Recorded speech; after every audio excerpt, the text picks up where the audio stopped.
What is girl code? And did Porsha violate it in the latest episode of Real Housewives of Atlanta? Or is K.Michelle just delusional?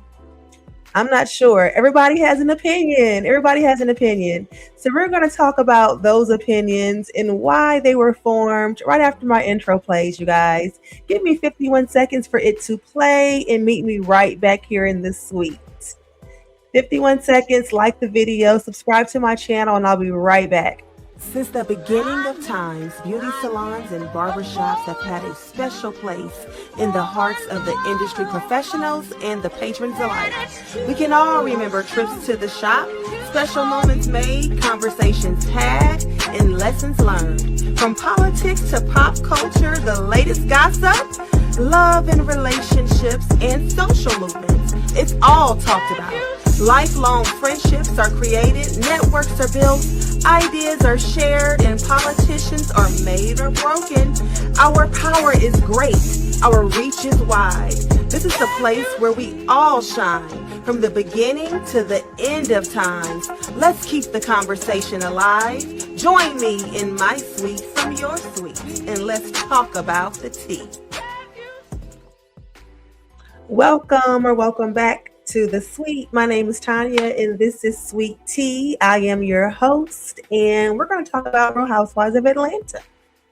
And most importantly, or more specifically, we're going to talk about girl code. And if Porsha violated girl code with the interactions with K.Michelle's ex, or K.Michelle's, the man that K.Michelle says is her ex. We should say that, okay?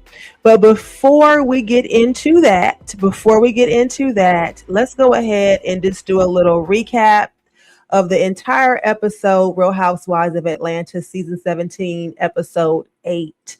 If it's your first time here in this suite, please put a 1 in the chat so that I can welcome you. And if you're returning, please put a 2 in the chat so that I can thank you for coming back to sip some tea with us here in this week. So without further ado, let's get right into this recap so we can get into the good stuff and talk about this whole girl code situation. Okay, because y'all know in hair salons and stuff, that could be a regular conversation, like, are you violating girl code? Was girl code violated on you? Like, what does that even mean? Okay. So before we can get to the meat and potatoes, let's just do a little bit of recap on the entire episode, and then we're going to get into the good stuff. So bear with me, okay? So Real Housewives of Atlanta, season 17, episode 8, opens with Kelli meeting her mother and Nana, the grandmother, at Nana's Chicken and Waffles in McDonough, Georgia.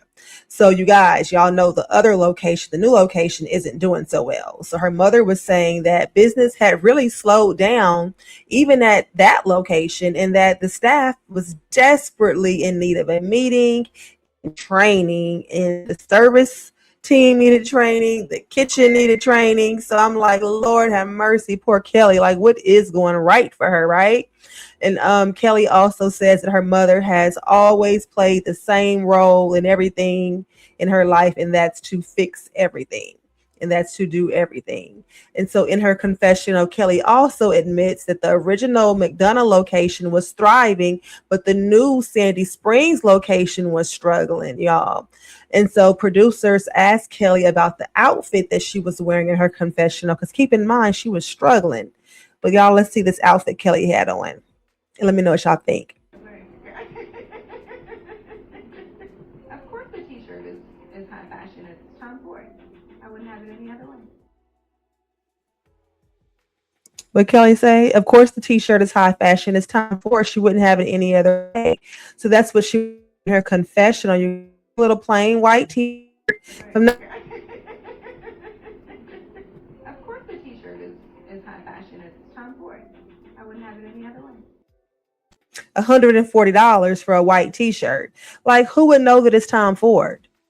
Who would know that it's Tom Ford? Kelli, a little bitty little something too, So I don't know, $140 for a white t-shirt. At least it was the whole outfit. At least that was the whole outfit, and that wasn't just gonna be an undershirt, okay? Because she could have spent way more than that on real clothes. So I guess she said if it's gonna be the whole outfit, what's $140, right? I don't know what y'all think about that, but I do think that it's ironic considering that she's broke because she goes on to reveal that her ex owes her about $50,000 in back child support. Okay. And so it's creating all these financial issues for her, which of course is taking a toll on her mental health and the mental health of her kids' well being, because it can't be easy to not know when the next time he's going to pay child support, because that could impact her budget. It could impact what she can do for her kids as far as extracurricular activities and things like that. And then on top of that, he also said that he is refusing to allow the girls to film with Kelli, which of course upset Kelli a lot because her girls are a huge part of her life, therefore a huge part of her storyline. And so, but she did tell her mother and Nana that she does have some good things going on in the form of her new boyfriend, somebody who she is referring to as Jarvis. And apparently, Jarvis is someone she's been dating for about a year, and she met him at an Atlanta Hawks game. Of course, she didn't like him at first, and he gave her number, and then they ended up talking or whatever. But it's very weird though, and it makes me question the whole timeline. Because if they've been dating for a whole year, then when did this supposed situation happen at the BET Awards with Porsha, that Portia's accusing her of sleeping with this married man, right? When did that happen? Was that within that year? Is that would be very interesting, right? And then on top of that, well, who's that little boy she had with her at Portia's dinner party on the opening episode, the premiere episode? The little boy Trey, whatever his name was, they said he was for the streets, and then she paraded him around town. It's given storyline. It's given paid escort. I don't know about that, Kelli. So next we have K.Michelle and her husband Caston. They're visiting the dentist where K.Michelle is getting a full new set of teeth. And Caston says that he just cannot wait to see it happen.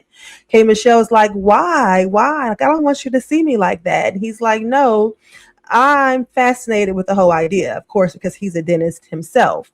So the whole idea of dentistry, I'm sure, fascinates him. Just as if I was going to see someone to get their hair done, I would be fascinated by the process because I'm a hairstylist, and you're into what you're into. So but K.Michelle says that she would not want him to see her like that. And I can understand not wanting your husband to see you like that, whether y'all been together for a year or 20 years, but it also speaks to, I'm hoping that it's not anything, but I'm pretty sure it probably is, does have something to do with, and I hate to say it, but this case, insecurities. And, I feel sorry for her. I feel sorry for her because it's got to suck to be an insecure person. I mean, we all have our own insecurities, but to be insecure to the point where you have modified your body to your own detriment, to be insecure to the point where, you took that overboard. It's almost became like a body dysmorphia situation. And then to be paranoid to the point where, or some would think that she's paranoid, or would say that she's paranoid because of the way that she's handling this whole thing with Porsha and Drew and Phaedra, which we'll get into a little bit later in the review into more depth. Okay, so let's go. So Kay, again, she's feeling insecure about that. And then the conversation shifts to Dallas, where Kay praises how calm she stayed during the trip. Caston laughs and asks Kay if the rest of the cast would agree. I've been very, very calm with how I present myself. Would everyone agree with this assessment? They don't agree with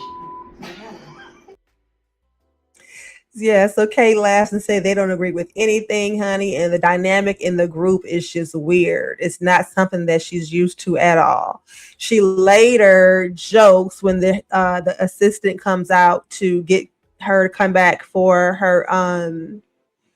her procedure. She jokes that the assistant is beautiful and that she wouldn't have her working with her husband, honey. She just would not have it. because she's just too jealous. And that's like another sign. That's two signs in one clip where she is either joking or her insecurities are seeping through, where her mask is slipping, right? Because you just referred to you not want him to see you without your teeth. And then now you're referring to the assistant being so beautiful and you not wanting her, or you wouldn't allow her to work with your husband, right? So that's two insecurities that she just showed, or two signs of insecurity that she showed in one quick little scene. Yeah. So let's just go ahead and establish that Kay has some insecurities. We all have some insecurities, and she tends to wear hers on her sleeve. Okay. Let's just establish that. So in her confessional, Kay says that she's noticed every plot and plan and scheme that was happening in Dallas, and she flashbacks to her telling Phaedra that she believed that Drew and Porsha were plotting against her. And Phaedra denied knowing anything about it because, of course, Kate also told Phaedra that she believed that she knew something about it. And this was like at like a little pottery place that they had gone to. We really didn't get to see a whole scene from there. All we saw from that experience was this little flashback when Kate was telling Phaedra that she thought that Porsha and Drew were plotting against her and that Phaedra knew about it. So Phaedra denied knowing about it and did admit that she knew about the whole black situation, but just because she didn't know about it doesn't mean that it didn't happen, because it is possible. So Angela, Phaedra, Porsha, and Drew then meet up for lunch. And Porsha comes in, baby Bob is bobbing. That bad boy was beautiful. It was beautiful. And Porsha jokes that no Phaedra jokes that Angela saved her from a horse when they were in Dallas, and she was referring to when that horse had, kind of jumped off, and was it Phaedra that ended up on the ground? I think, yeah, it was Phaedra that ended up on the ground. I guess it was Angela that checked on her. So she said that Angela saved her from the horse incident in Dallas. So maybe it sparked a new friendship between them. And then she threw a little shade and was like, yeah, Angela's looking a little younger nowadays. She's looking nice nowadays. And I guess kind of joking about the things that she said that were bad about her, the things that she said bad about her last season. She was kind of joking about that now. And I thought to myself, what if they really did hook up in a friendship, though? I don't know that Angela would ever trust anybody, let alone Phaedra. And I don't know that Phaedra is ready for the depth of a friendship that she would have to have in order to have a genuine connection with Angela. Because Angela is going to do the surface shit with surface people. But for anyone who she's going to allow into her life and into her, in her home and share personal details about herself with, it's going to have to be someone that she truly trusts. And I don't think that there's anyone on this cast, including Drew, that Angela is there with. So, yeah. Phaedra and Angela might be able to get along well enough to film scenes together and throw a little fun shade at each other, but there is no way that they could really be friends. There's no way. So they get to talking about the Dallas trip, and Porsha was saying that it was a lot. The trip was a lot. And so Phaedra suggests hosting a Reiki healing party and a sound bath party, because she's been practicing the flute and she is a Reiki healer, and she's been one now for about 3 years. And they all need some peace and some clarity after the Dallas trip, to say the least. So the women began discussing K.Michelle. And Phaedra tells them that she met up with Kay and that Kay truly does believe that there's a plot against her involving Porsha and Drew. And Drew acts confused and asks for proof, but she never really denies it. Drew's like, where's the proof? Where are the receipts? But she never said there is no plot. We are not plotting. I don't know what she's talking about. She just went on to deny it. And then Porsha says that she thinks it's the problem is the voices in K.Michelle's head. I ain't like it. That doesn't make any sense. Where's a receipt? Where is there evidence? Who is telling her this? Someone is definitely telling her something. It's your boyfriend. In her head. Oh. Did y'all check the look on Angela's face when Porsha said that? Angela didn't say anything. Angela is the smartest one on this show. Angela, y'all can tell me, argue with me in the comments, argue with your mama. I don't care. Angela is the smartest one on this show. Angela knows how to give them just enough to ignite enough of a fire under their butts to act a fool. And then she just bows on out and lets the shit unfold and sits back and watches and throws her little shade. And then it is what it is. But Angela ain't worried about them. Like, Angela's not worried about them at all. Like, at all. But the look on Angela's face, you better believe she's going to run back and tell that. She's going to run back and tell Kay, or tell someone who was going to tell Kay what Porsha said about it being the voices in her head. You can believe that. So the scene ends with the women joking that Porsha is the bully. Portia's the bully and Drew likes drama. And they're laughing about it and everything, y'all. And the truth of the matter is that I don't take Porsha as bully.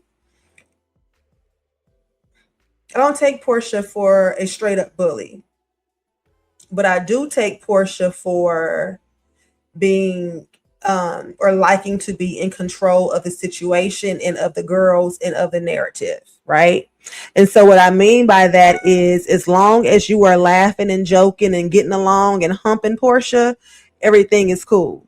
But as soon as you call her out on her shit, or you go against her or anything that she's doing, then all of a sudden she be ready to fight, or she cut you off, or she ignores you. Her cutoff game is strong. Like Porsha, the way Porsha has cut Shamea off, and for what? What is the big deal? Shamea went and told Angela and Kelli them that you hadn't been the best friend to her in all those years. You know? Like, so what? Talk about what the issues are and get over. It's not that big of a deal. It's really not. It's really nothing that they should not be able to get over with. So if Porsha can cut Shamea off after all those years of friendship and just really pay her smoke, like pay her nothing, pay her dust, you know, on the show, then you know Porsha don't give a shit about K.Michelle or anybody else for that matter. So yeah. But I don't take her for a bully, but I do take her as her cutoff game being strong, her being able to be petty and ignore you and make you feel like shit, and while living her best life, or appearing to be living her best life, which really gets under your skin when you mad with somebody, you know what I'm saying? And they want to be laughing and shit in front of you. You like, how can you be laughing when I'm over here sad? You know, like that's what it gives to me. Excuse me. Y'all, forgive my nails. If you guys see my nails and they're horrible, forgive my nails. I'm a hairdresser and I did hair color today and yesterday with no gloves on. So my nails are a hot mess, but hopefully I will get them done this weekend. I'm like trying to keep my nails down. I don't need y'all talking about me. I don't need K.Michelle or Porsha, nobody seeing my little video and talking about my nails. Let me put it on out there like K.Michelle did and get ahead of the narrative that my nails are already messed up, okay? So let's get ahead of that narrative and so y'all have to talk about it. So next scene was Porsha's house. So she's at Porsha's house and she's going to have like some kind of snake wrangler or something come over, and Lauren and Miss Diane are there. And so is her niece, Lauren's daughter, and PJ. And apparently PJ wants a, lizard or something. So Porsha's gonna have this snake wrangler come over and show them these reptiles. And so Porsha is joking and she's saying that she's trying to keep the snakes out the house, and here Pilar is trying to bring them on in. And then she also updated her mother and Lauren about Mike and about the Dallas trip. And so she was telling them that they had gone on the Dallas trip and that Mike had come out there, and you know, he was hanging with the guys and hanging with the fellas and all that. And y'all, Miss Diane, I swear to God, she's part of the problem. She is a part of the problem. The gala was a big thing. We all flew in for. Yeah. Mike flew in for. Mike making some point. Oh yeah, over me. You come into the house. Mike making some points. Like, you're not suspicious about him flying in for a couple of hours to go to this gala that you know is filming and he's an actor. Like, that wouldn't make you suspicious as a mother. Like, my mother would be like, he went out there for 7 hours or whatever to go to this gala with you, and he know about Sway. And I don't know that she would be encouraging it without asking more questions, you know?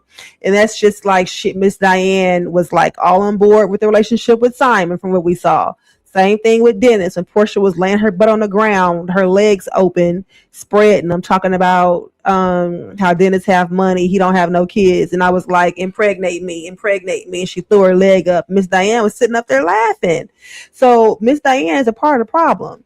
Like, she needs to give Porsha some good sound advice if she has it in her to give.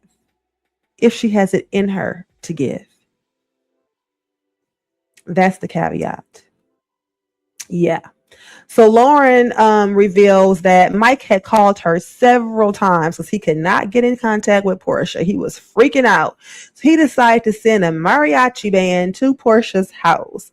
And Porsha said that she hadn't spoken to him. And during the performance, Dennis pops up. And Porsha lets us know that Dennis pulled a good old Kanye West baby and bought him a house within a stone's throw away to her. And he is keeping tabs on her, honey. And I thought that was hilarious. And they showed a clip of Dennis popping up during the middle of the people on Porsha's porch singing. And of course, we didn't get to see that entire scene. We just saw the flashback to it. But I don't know if it was produced or not. But if he came with a microphone on, then you could assume that it was produced, right? But if he just popped up in the middle of it happening, then that would be hilarious. But since it is reality TV and we know that there's producers and we know that these girls are definitely not above creating a storyline and producing scenes for this show. That is their job, and that is why we watch. But we also can talk about it, which is what we're doing here, okay? If you guys have liked this video so far, please give me a thumbs up. Leave me some comments, you guys. Put my little video in the algorithm as I try to grow my channel and grow this community. I would certainly appreciate it. So Porsha admits to Lauren that she and Mike are kind of having a little deeper conversations now. And so she needs to kind of get into those deeper conversations with Sway. And that Mike has also revealed that not having a baby is a deal breaker for him. But Sway, in fact, does want kids as well. What you mean? Somebody else? Yeah. I don't have that many left. I don't have that many left. You got one left for me. You got one for me. So Porsha says that the thing about it is that if she and Sway have a baby, she don't have to carry the baby. Sway can carry the baby herself. But the issue is going to be harvesting the eggs. And Lauren asked if she would want the baby to look like her. And so Porsha was like, yeah. She looked at Lauren like, so can I get one of them eggs? Lauren was like, baby, I don't have enough eggs. I don't have enough eggs to share. Porsha's like, I know damn for sure you got an egg in there for me. I thought that was hilarious. A cute little moment between the two sisters. Very, very cute little moment.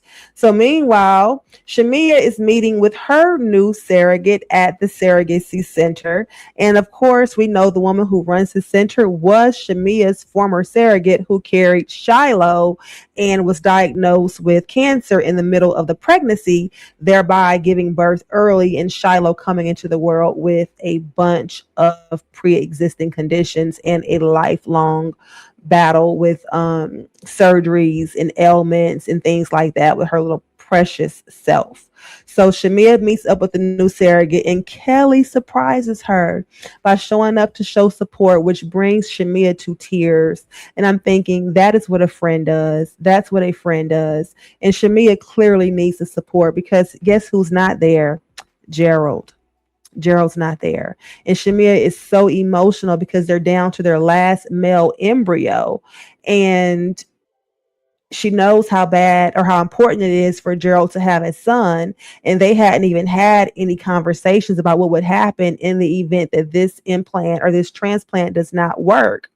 And they've had several failed transplants in the past. So this little embryo is very precious, very, very precious. And it's so important to Shamea that this one actually works. And Shamea is also emotional because, and says that she's having a bad day because Gerald has revealed to her that he's uncomfortable with her filming love scenes. And now it's making her question her career in acting. He has now had to change your heart. It's like, what's happening? And when were you going to tell me? You know, I respect Gerald. But you do have a life outside of Gerald, and you do have a career. I don't think that he... And that is true. Shamea has had a career before she met Gerald, and she was in the entertainment industry, maybe not acting, but definitely a friend of the show. So Gerald also kind of knew what he signed up for, just as Shamea knew what she signed up for, and she married this man knowing that he would want several children, including a son. So I'm not sure why it's so hard for her to do the IVF. Even if she's not going to carry the baby, I'm not sure why it's so hard for her to harvest the eggs. I don't know what kind of medical issue she has, so I can't speak on that. But clearly, it's not as easy as her going through the treatments. And I know I have never gone through IVF, but I do know some people who have. And from what I hear, it's not easy. It's not an easy thing to do. And clearly, it's not something that she wants to do again if she can avoid it. So she's really hoping that this last transfer works. So when they go to meet with Shardina, who is the woman who runs the center and also Shamea's former surrogate, Shamea introduced Kelli to Shardina as her best friend. And y'all, I just keep thinking like, okay, this is your best friend. You just really started hanging with this girl a couple of years ago. You and Porsha were best friends for years. And you just can't give that title out so easily. Now, Porsha or Kelli may be the best friend in her life at this moment. She's also the person who you had such an issue sharing her bed with in Dallas, even though y'all hump each other and she your best friend. So I'm not understanding that. Again, they were making a mountain out of a molehill in Dallas, in my opinion. I could understand not wanting to share a room. I could understand that not being the ideal situation, but I can also understand it not being that big of a deal when it's your best friend you're being asked to share with, not a stranger, right? And so Shardina asked where Gerald was, and Shamea lets Shardina know that Gerald doesn't want to film, and she's got to stop saying that shit. I don't care if she got to lie for him. Just say he at work. Say he taking the kids to swim lessons. Say he taking Shiloh to therapy. No one's gonna know, Shamea. No one's gonna know if he's not there because he doesn't want to film. No one's gonna know. But stop putting that shit out there that it's a conflict between you being on the show and your husband's desires to be on the show, or his not even desires, but his what is the word? Him not wanting to be on the show. That's not the word I'm looking for, though. It's not the word I'm looking for. Or his disdain with being on the show. And now his conflicts with your acting career. Like, you are setting up the Bravo curse for your own life, Shamea. Stop telling the people in the cameras, in the producers, in the universe that your husband is in conflict with your career and that he doesn't want you to be on the show that you are on right now. It sounds to me like Shamea might be setting herself up for the day that she decides to leave Gerald. Because that's the storyline she's setting up. What you gonna do? Give up your career to please your husband? Or just have a husband that's disgruntled because of your career? I don't know if she can have both. I don't know if Shamea can have both with the husband that she has. I don't know. If y'all think she can, let me know in the comments. I would love to know your opinions on that. I would love to know. Do you guys think that she's setting up the Bravo curse or what? So, anyways, Shardina asks, or Shamea gets to reiterate into Shardina how important and how critical it is for this transfer to work and how they've had the failed transfers in the past. And Shardina asked Shamea, has she ever considered donor eggs herself? And I want you guys to remember the conversation that Porsha just had with Lauren about donor eggs for Sway, the girlfriend who she's not even committed to, right? And so here Shamea is really in the situation. Like your sister to give you an egg? That's weird. It is? Oh my god, that made me so uncomfortable. Really? Oh, look at Geraldine and Glenda's baby. They looking more like They look women. like you. There's no way. That's a lot for me. Well, we're gonna stay positive. This embryo. So Shamea's like, no, like she could not be comfortable getting one of her sister's eggs, and she may be down to getting donor eggs. And so, and Shamea and her sister do look alike. And so, while the baby would definitely biologically be her sister, she would, of course, adopt the child. And I don't know if her sister has biological children of her own or not, but I do know that Shamea does have nephews, at least one, because we saw him graduate from Emory College her last season, Shamea's first season as a full-time housewife. But Shamea would be uncomfortable with getting her sister's egg, and Porsha is willing to get one of Lauren's to give Sway a baby, somebody she barely knows. How about that? How ironic is that? Kelli later meets with her daughter, Chloe, and gives her this basket with the condoms in it and all of that. And then Kelli also gives her an agreement outlining the expectations for her as a college student. And Chloe jokes around and says, well, if I meet these expectations, can I get a car? To which Kelli says, no. And Chloe says, can I get a restaurant? And Kelli says, no. But I can give you the opportunity to earn some money. In other words, get a job, because mama broke. Mama ain't got it. Mama is struggling. How about that? Yeah, them 16 purses you got last year, you better keep them. They might be the only gifts you get for the next 16 years. How about that? So Porsha and Sway meet up to reminisce about, they meet up for lunch and they get to reminiscing about the fact that they actually met around 10 years ago, according to Sway.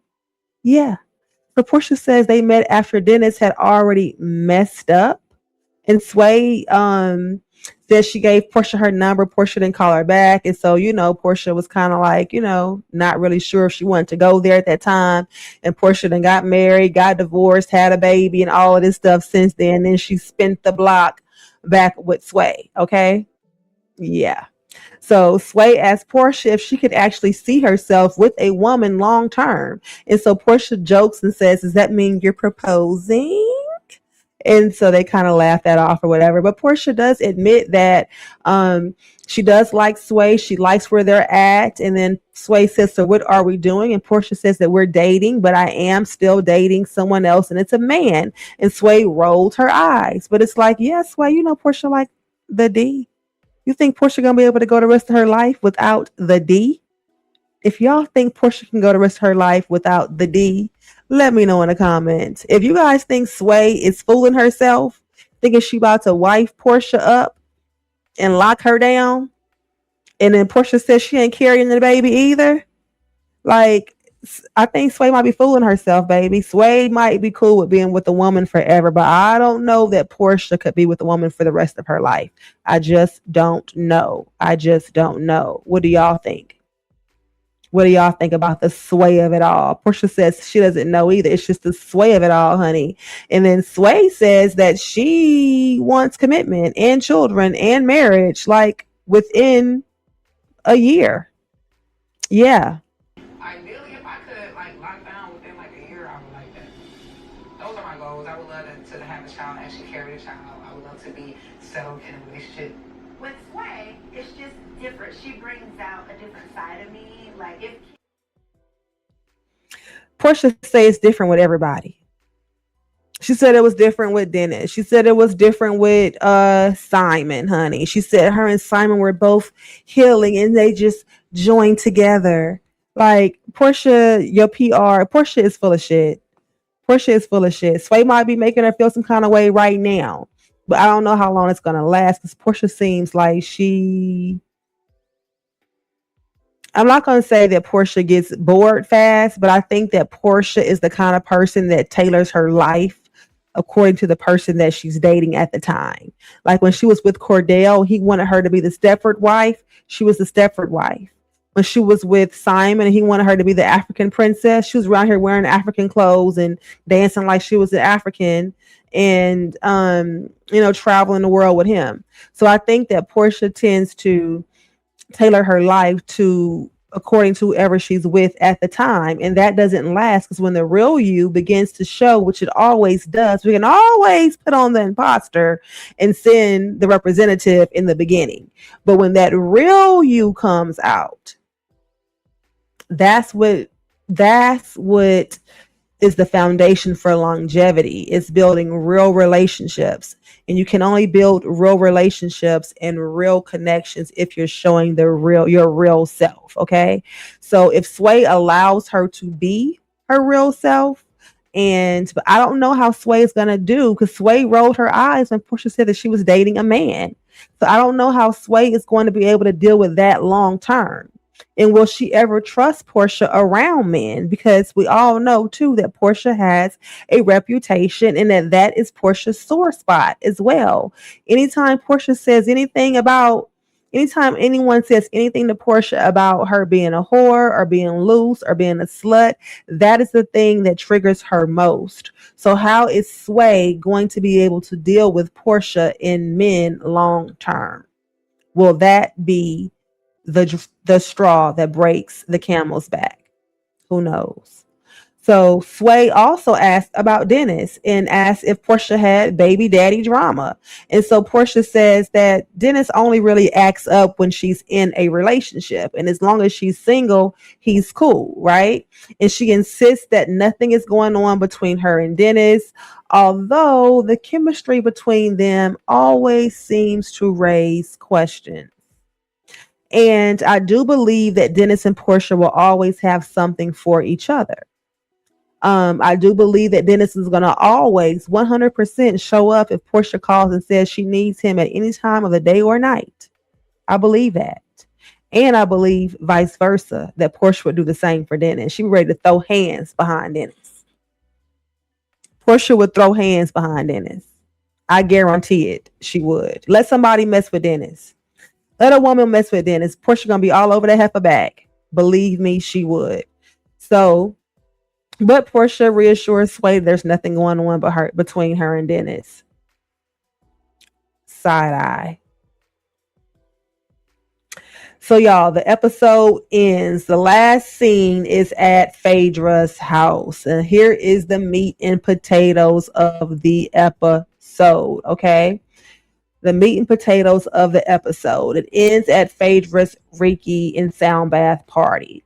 So Kay is riding in the car with Pinky on the way to the party, and she's joking, or she kind of says that she can't really get in the water because the doctor has given her orders to not get in because of the infection, and her behind is on fire.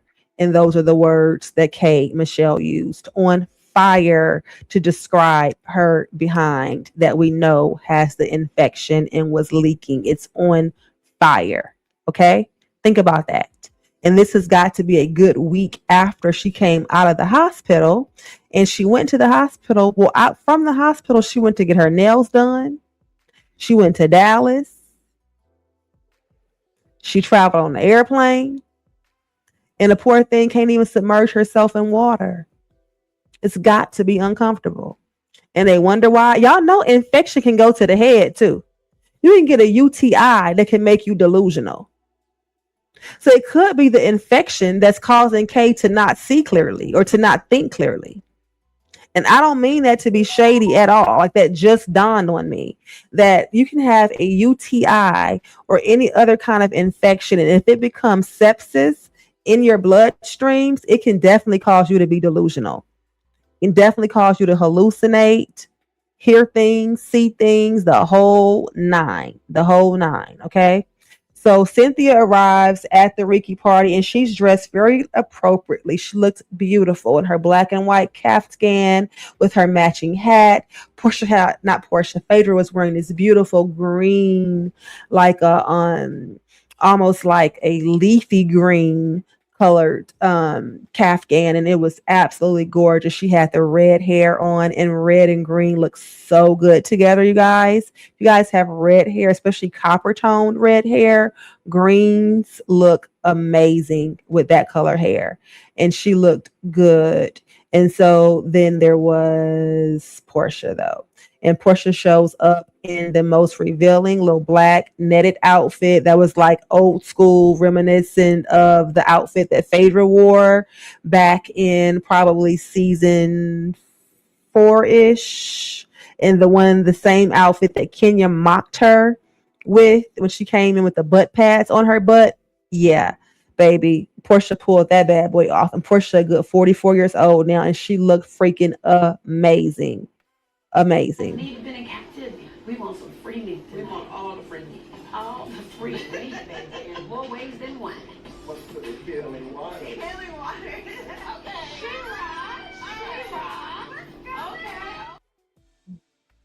Did y'all see Phaedra? Did y'all see Porsha?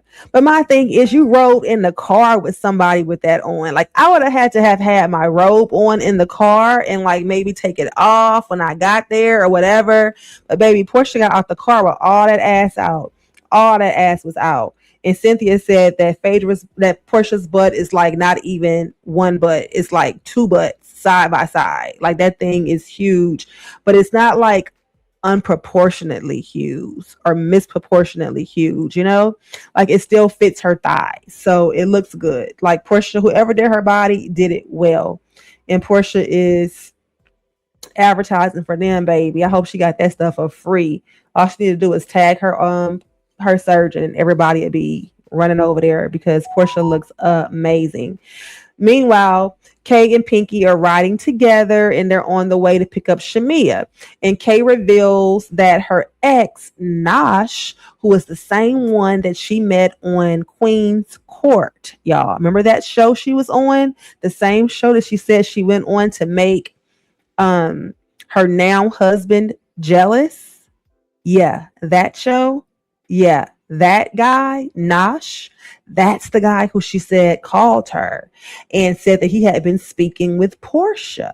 And so Kay feels totally blindsided by the fact that Porsha had been talking to someone who she dated, who she publicly dated, and had publicly been seen with, and has not let her know about it. She has not mentioned it to her, right?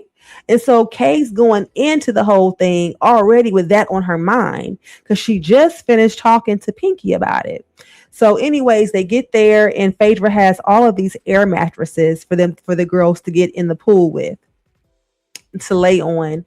And then she's playing the flute and she has all of these sounds and stuff, and she's hitting that little bell. And y'all, I ain't gonna even lie, it seemed amazing. Like, I would have really enjoyed an experience like that.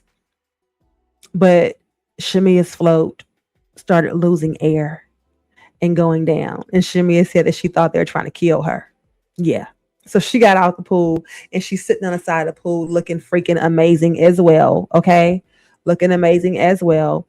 And Kelli comes and she says that she barely made it. She hugs Kay and she says that she doesn't want to cry, but she was kind of barely getting there. Kelly's just in a funk.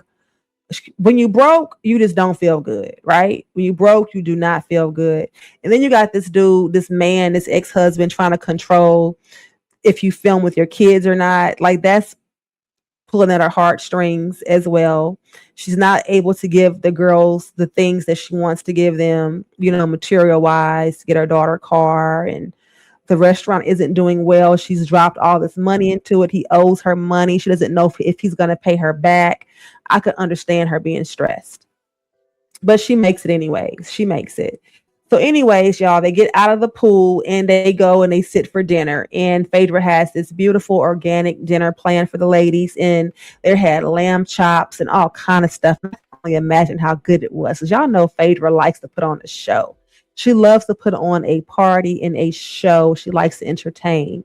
So they sit down at dinner, and Phaedra was just saying how she hoped that that whole Reiki and sound bath brought them some peace. And she know they had some issues in the group. And so Kay just kind of like came right on out with it. And she's like, I come in peace.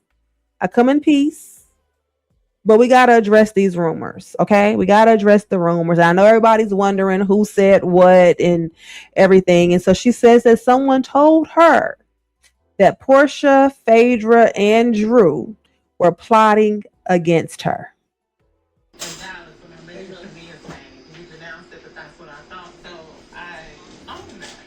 But I did have someone tell me that it was Phaedra, Porsha, and you, Drew.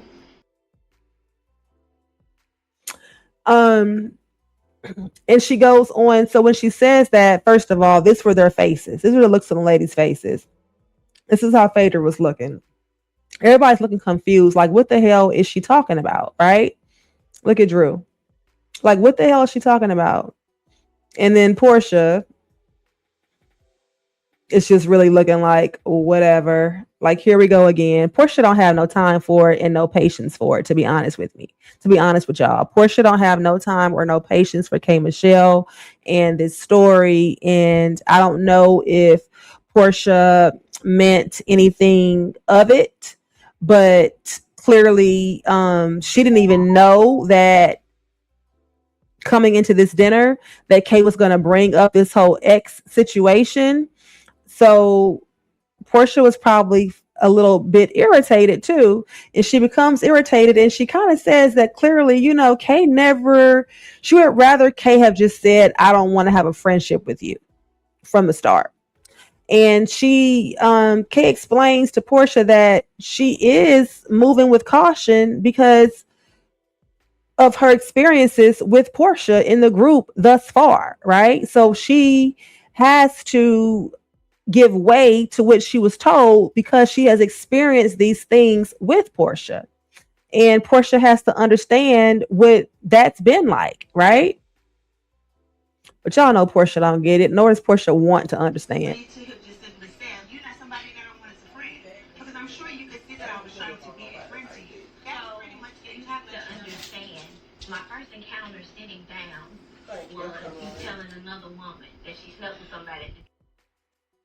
And not only did Porsha tell this other woman that she knew she slept with a married man in front of K.Michelle, who had nothing at all to do with it and was just meeting Kelli and just sitting down with Kelli and Porsha for the first time. But they hugged afterwards, and they have continued to move on and laugh and fuss and laugh and fuss and laugh and fuss. So K.Michelle, who claims to not be used to having girlfriends, is totally confused. Like, she don't really know how to move with this, because I've seen you say these things to this woman in front of me and out her. So why would I not think that you would out me, right? And then you laugh and talk with her like nothing ever happened, and you laugh and talk with me like nothing's ever happened. So why would I not believe that you were capable of plotting something against me? My first encounter with you was you exposing Kelli for going with the married man. So that made her proceed with caution. Then she brought up the miscarriage comment, right? Which really aggravated Porsha, because Porsha, I really don't think meant anything by that. So on that one, Porsha really can be like, okay, now you tripping. So Portia's like, you just too sensitive, Kay. You just too damn sensitive and you tripping. And Kay is like, but let me just tell you how I feel, right? And she says, and then in Dallas, she was told that they were trying to expose her. And she says that Porsha has a spirit of exposure. For you to have just simply said, you're not somebody that I want as a friend. Because I'm sure you could see that I was trying to be a friend to you. Are you saying that I'm trying to expose you? Yes. And what That is what I'm saying. about what? Why would I tell you what you're trying to expose me for, and you know? Hey, why would I be trying to expose you? That makes Because you absolutely have Kay said, why would I tell you what you trying to expose me for when you already know? But what she was talking about was the whole smelly or the whole bad hygiene part, right? Or the whole smelly vagina rumor or whatever. But of course, Kay too hurt to even repeat that out loud. She's too hurt to even repeat that out loud to Porsha in front of everyone, even though she has said it in her confessionals. So we all know what she's talking about. And later on, after this episode on Watch What Happens Live, Andy actually brought that up to Kay, that you were the one that put it out in the public what happened. And Kay's explanation was, I was getting ahead of it because I already knew what they were going to do. I was already told what they were going to do. So I was getting ahead of it. So Phaedra is trying to sum it all up. And she says, so there's 3 things on the table. And so Kay's like, no, bitch. There's 4.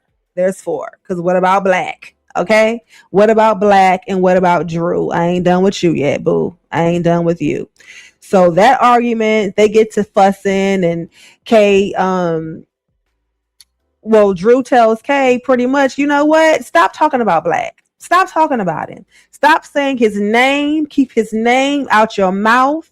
And Kay tells Drew, well, you keep my name out of your mouth. And Drew's like, I don't even know you. I don't even know you. I don't talk about you. I don't know you. And Kay says, well, I don't know you. And Drew was like, well, clearly you do, since you're running down my resume. And then Kay was like, well, it ain't that hard because it's short, right? And Drew is really says something that I did not like, y'all. She tells Kay that she doesn't fit in and that she should yodel her way out of the group, which to me lends credibility to Kay's thoughts that they are plotting against her, right? Or maybe it's Drew. Maybe it's Drew pulling these strings. Who knows? Maybe it's Drew putting these things into the universe. Who knows? Or maybe it's all in Kay's head. Who knows, right? Who knows? But I didn't like it when Drew said that to Kay, because when you have someone that's new to the group and then you to tell them that they don't fit in and that they should yodel their way up out of the group, it was just very cold, in my opinion. No, I don't know. No, you know a lot about me. You want to run down my resume? Cause you ain't got one, bitch. It was easy. Bitch, yodel your ass out. I will yodel all up in your Obviously, you don't fit in. Gonna let you hee. Nobody, Drew. The other thing is, though, Kay is also pulling at low hanging fruit with Drew. Kay is picking on the weakest link. And Kay said earlier in the episode that she liked Phaedra because Phaedra knew when to bow out and back off.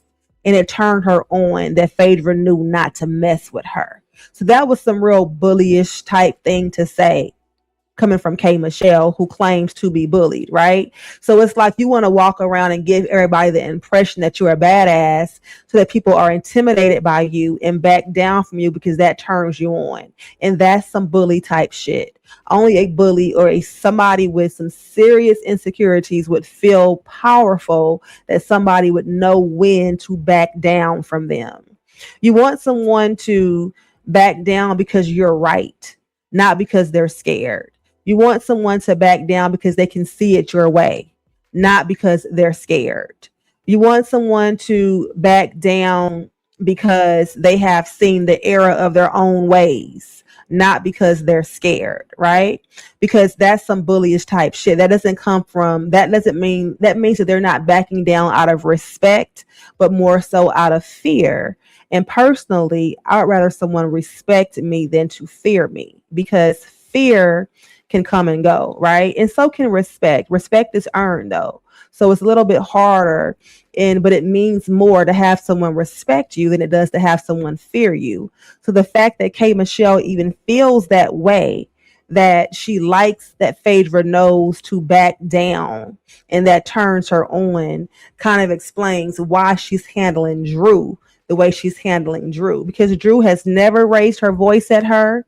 Drew has never called her out of her. Well, Drew did call her a bitch when they were in the backyard at the house in Dallas, and she stood up. She was like, bitch, you don't know me, whatever.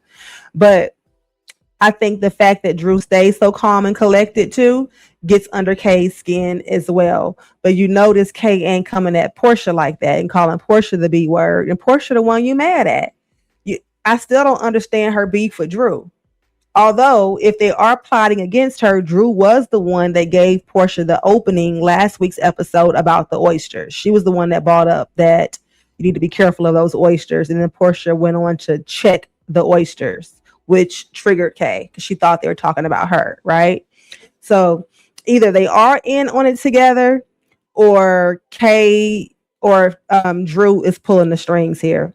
Drew and Angela are pulling the strings here, because don't forget Angela, who is the bone collector, is also the puppet master. Because Angela tells these girls things and then they just run with it, and she sit back and watch the shit unfold, and they fall for it every time. Every time they fall for it. Okay, so Drew was saying that it was all in Kay's head and insinuating that Kay is crazy, right? So this is the second time during tonight's episode that someone is saying that K.Michelle is crazy. Personally, I don't like that narrative. I don't care for the narrative of saying that she's crazy, because that could be the plot too. If they just get together and just deny and say that she's crazy, and then we know she has a reputation and a history of overreacting or being called crazy by the women of Atlanta, even when she was telling the truth, then not only is that going to trigger K.Michelle, but it also, it's like using her past against her, right? And using the reputation that she has against her and putting a label on her and running with it. It's like the kid who's got labeled as bad in kindergarten, who was also thought as bad in first, second, third, fourth, fifth grade, and so on, simply because they had that label on them from such a young age, right? So it could be a situation like that too. And they could be playing right into it. And that could be the whole plot as well. It would work. So anyways, Kay circles back to Porsha and says she wants to finish getting her thought out. And you guys, so here's where we get into the question about the girl code, okay? So Kay says that the ex told her something about Porsha saying she didn't understand how she always ends up with someone else's man. He said, like, I don't understand why I always end up with people's men. What? That's what he said. Oh, wow. So what? I wasn't. Did y'all see Angela's face? Every time somebody says something about someone going with somebody's husband, Angela looks so shocked, so disgusted, and so sickened by it. And her face tells it all every single time. Her face tells it all. And it's funny to me because I don't know how long Angela is going to be able to. This is why I say Angela is the puppet master and Angela is pulling these strings too, y'all. Because Angela, there's no way that Angela is comfortable or that Angela wants to be a part of the clique with Porsha, someone who she absolutely does not trust, right? We know she don't trust Phaedra. We know she don't trust Porsha. The only connection for Angela to this group is Drew. And that's because this year, Drew and Porsha are getting along. But last year, Porsha was setting up meetings with, and Shamea were setting up meetings with Drew's estranged husband. So Porsha is no friend to Drew either. She treated Drew like shit last year. And Drew didn't do nothing to her. Drew did nothing to Porsha. And so now that they're cool again, Angela can be cool with Porsha because Drew is her friend, right?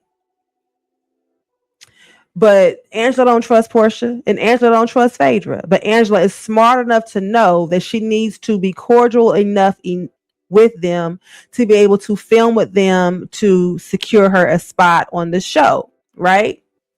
But Angela don't like them and Angela does not trust them. And Angela is not going to be able to be loyal friends to them because she knows that they are not loyal to anyone else. Angela's too smart for that shit, right? So Kay says that, this dude is not my man. And Porsha says the same. He's not my man either. So Kay is like, so I don't understand. Then why are you talking to him about me? And why would you say that you don't know how you always end up with someone's man? He's not my man. And so Porsha admits that they're friends now, but they were not friends when she was talking to him. And so she didn't think it was a big deal, right? But Kay asks, why would you not tell me though, Porsha? Why would you not tell me that you're dating him? Legitimate question, in my opinion.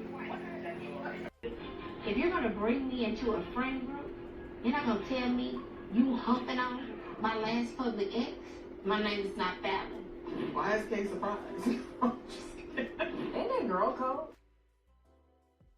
You heard Angela? Why is she surprised? Why is she surprised? Telling you, Angela don't trust her. Angela is just playing her part to be on this show. Angela does not trust Porsha as far as she can throw her. Angela does not trust Porsha at all, and rightfully so. But it's funny to me that Shamea would question, is that girl code? Because Shamea, you were the same one that was laughing when Porsha said that if Angela didn't watch it, she would screw her husband. You laughed. And then you doubled down on it when Angela confronted you about it, which is why to this day, Angela doesn't trust you either. So now you want to talk about girl code though? Really? Really? And then rumor had it that Shamea and her husband were the one that set Phaedra up with Simon. Now, granted, Shamea didn't know Fallon, but she knew that Simon was married. So how does girl code work? I'm not sure. So Kay says that, we're in a friend group though. So why couldn't you tell me about him when you're telling him about me? You're sitting up talking to him about me, but you have yet to let me know that you're dating him or that you've had a relationship with him. And then let's go back to the fact that Porsha is also currently seeing at least Mike and at least Sway. And you're keeping in contact with this dude who you was screwing here recently. And it had to be recent because this is the guy who Kay was with before she got married.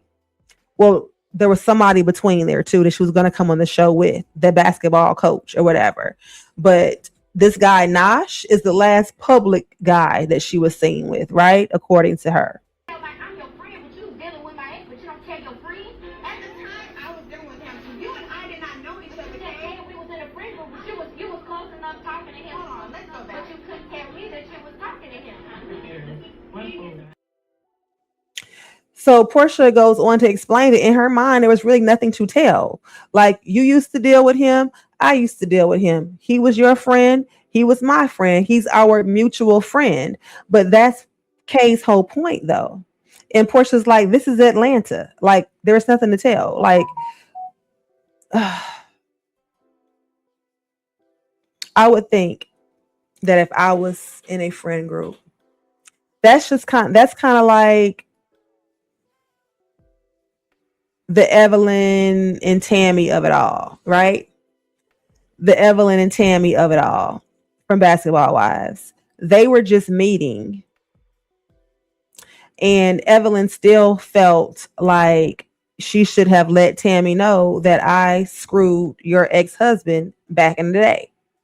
Because I don't want to be around you knowing that I smashed your ex and you not knowing that I smashed your ex, right? So it's kind of the same thing. Kay's like, how can you introduce me to this friend group and you want to be in my face? I'm your friend. I love you. I want the best for you and all this stuff. And the whole time, you smashed my ex, which is not a problem. But the problem is you're talking about me with him without letting me know that you even know him. So what if Kay got to telling Porsha stuff about old boy, thinking that they were building a friendship. And then Porsha would could be going back and telling him everything, and Kay wouldn't even know. She doesn't even know that Porsha knows the dude, right? So I get Kay's point. So Kay says that she'll have to just watch her back around Porsha. And Porsha says, not really, because I'm officially done with you. I'm done with trying to be your friend, and you're too sensitive, and you're just trying to find something wrong. And Porsha goes on to say that she wants a refund on their friendship. She's done trying, and she's just done with Kay, and it is what it is. And so Phaedra tries to again get some control and wrap it up. And she says that we've established, let me see, we have established,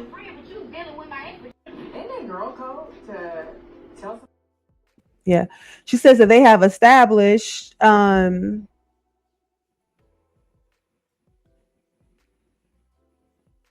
that they have these issues or whatever. But Shamea goes on to question the whole girl code comment or girl code. I want to play that clip real quick. Isn't it girl code to tell somebody that you dated somebody they used to date? Me and Porsha dated someone, and I told her when she started dating him that I dated him as well. Maybe the rules have changed. They seem to change with her.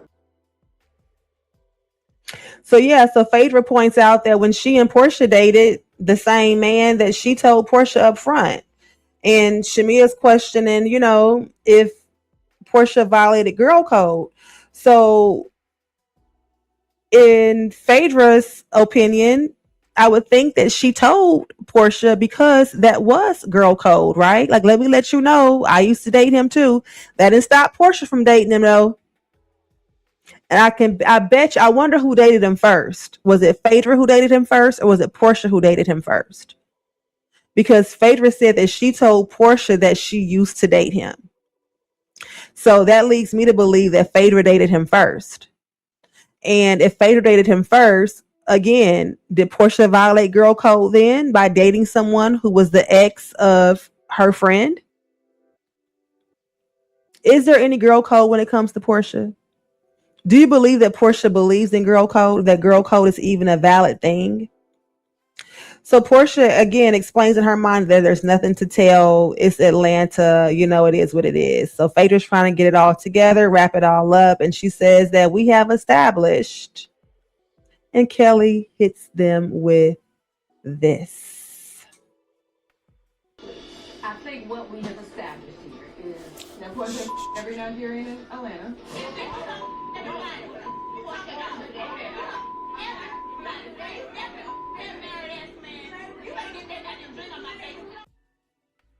Yeah. Kelli says we have established that Porsha has effed every Nigerian in Atlanta. And baby, if that did not trigger Porsha, honey, it triggered her.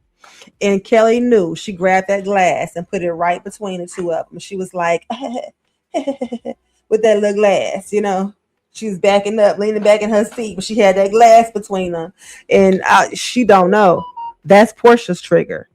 That is another one of Porsha's triggers, is putting something in her face. You better ask Kenya about that damn scepter and how that landed her on the ground. Okay.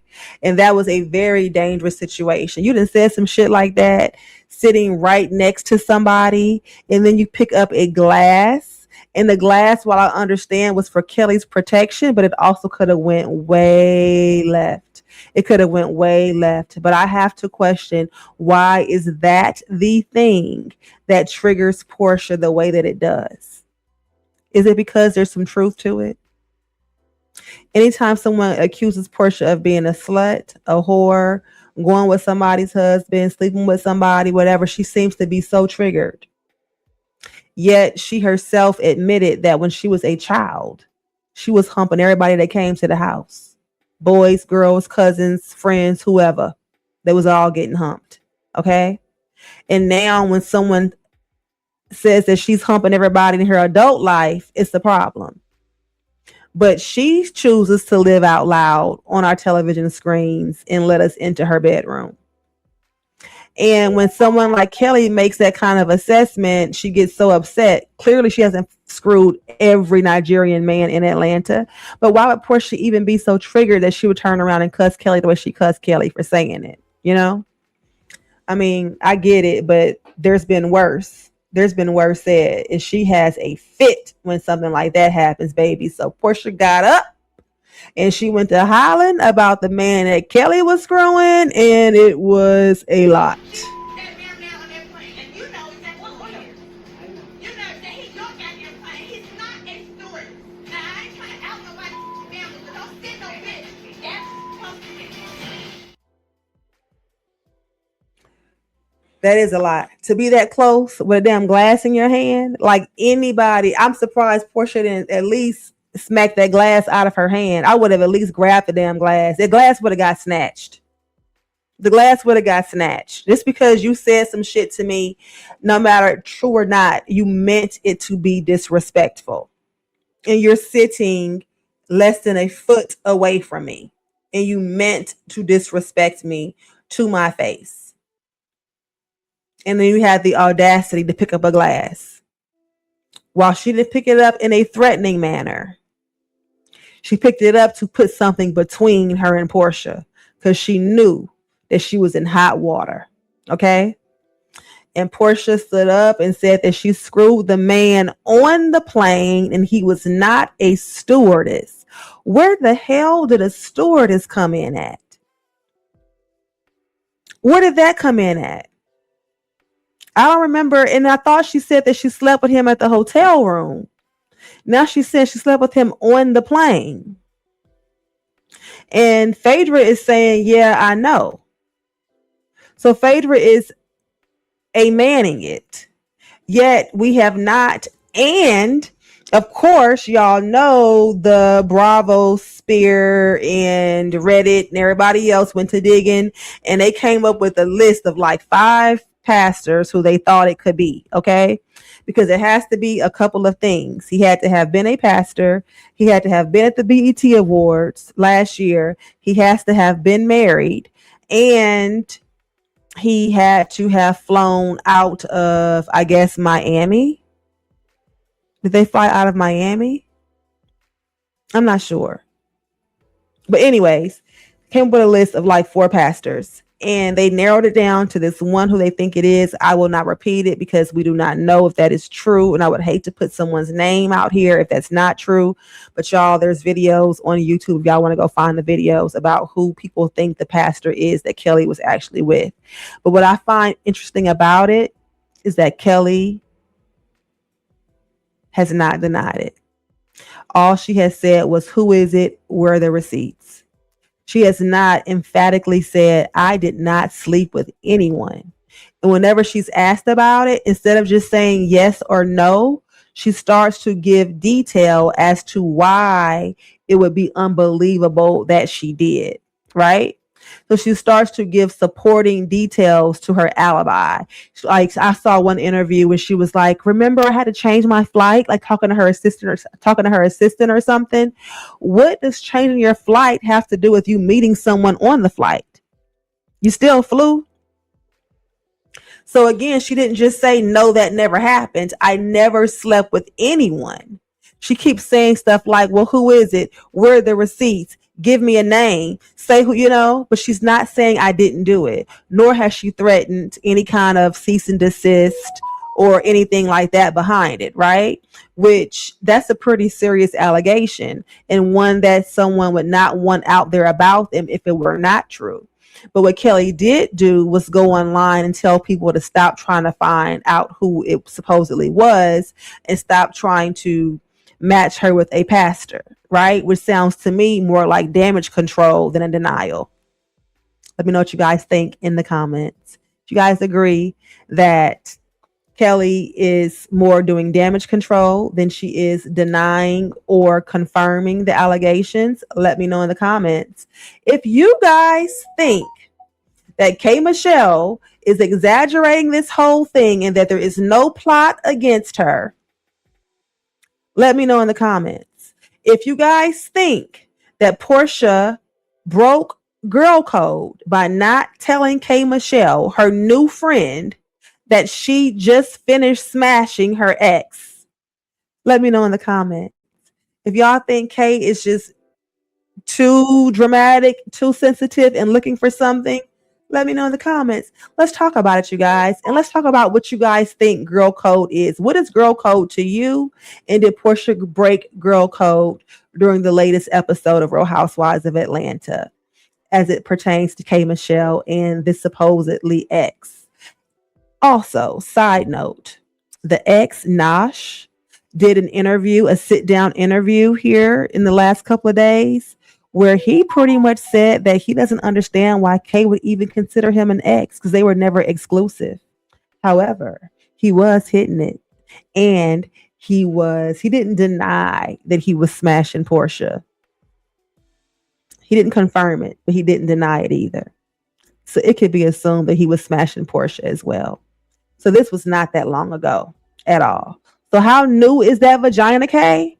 Because last week you told us that you had a brand new vagina than the vagina you had 8 years ago. And that this new one done been nipped, tucked, and all of this, and it's a married vagina. Well, it seems to me like it's had some miles put on it after the nips and tucks and all of that too, right? Because according to Kay, she was filming or about to start filming with the basketball player, the NBA coach or whatever, right? And that she called Caston and told him, I'm about to start filming with this guy who was going to ask me to marry him. And Caston told her to break up with him, came down here, and they got married. So how is it a married vagina when the NBA player just finished running up in it? I don't know. Is that another lie? Let me know in the comments, y'all. People be forgetting they lies. That's why you should always tell the truth. You know what I'm saying? If you guys enjoyed this video, give me a thumbs up, hype the video up. If you guys like the video, it puts it in the algorithm and then other people get to know about it. And subscribing to my channel is absolutely free. Help me reach my goal. Help me reach my goal of getting to 1,000 subscribers sooner than later, please. I'm begging. I'm not really begging, but I really would appreciate it. Until next time, you guys, thank you so much for joining me here in this suite. My name is Tanya. I am your host. And until next time, beautiful people, peace out.